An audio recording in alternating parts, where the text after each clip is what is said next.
Imagine arriving in a foreign country at just 14 years old, unable to speak the language, surrounded by enemies. Now, imagine becoming ruler of that country and overthrowing your own husband to do it. This is the incredible story of Catherine the Great, the woman who transformed Russia into one of the world's most powerful empires. But her rise to power would involve betrayal, conspiracy, and death. Catherine the Great was not born Russian. She entered the world in 1729 as Princess Sophie of Anhalt-Zerbst, a minor German princess with little chance of ever ruling anything. Her family was noble, but not wealthy or powerful. No one could have imagined that this quiet young girl would one day become one of history's greatest monarchs. Everything changed when Empress Elizabeth of Russia began searching for a bride for her nephew and heir, Grand Duke Peter. Sophie's name appeared on the list. At just 14, she was summoned to Russia. The journey would change her life forever. Russia was unlike anything Sophie had ever seen. The grand palaces, the freezing winters, the elaborate court rituals. It was overwhelming. She quickly realized that if she wanted to survive, she would have to become more Russian than the Russians themselves. Sophie worked tirelessly.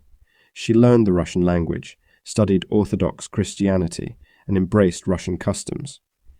Eventually, she converted to the Russian Orthodox faith and took a new name.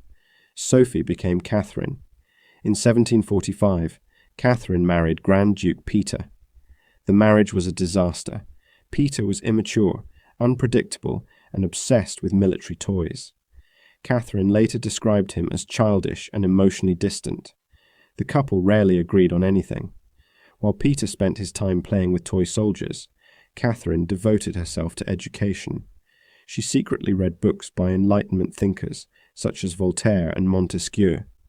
She studied politics, philosophy, and history. Quietly, she was preparing herself for something greater. In 1762, Empress Elizabeth died. Peter immediately became Emperor Peter III, but many Russian nobles disliked him.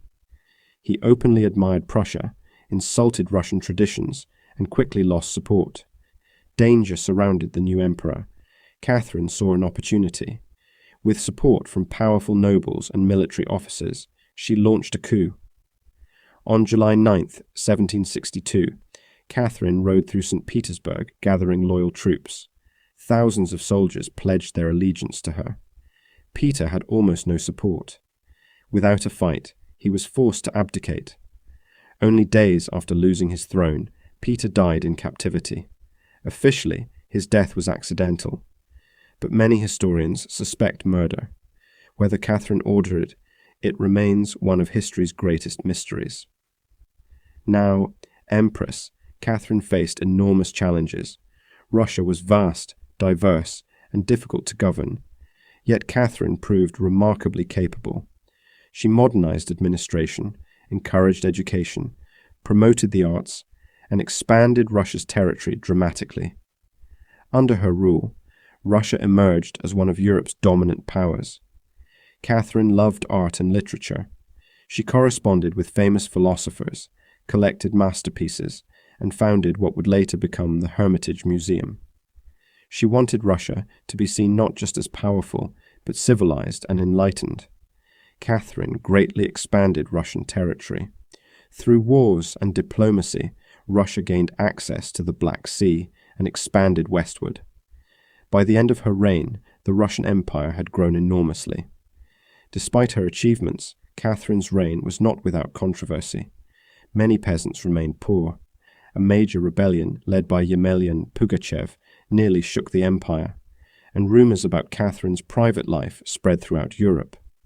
Catherine ruled Russia for 34 years. By the time she died in 1796, she had transformed her adopted homeland forever. She had arrived as a foreign princess. She left as Catherine the Great. Few rulers have changed history as dramatically as Catherine. Was she a visionary reformer, a ruthless politician, or both? Let me know in the comments.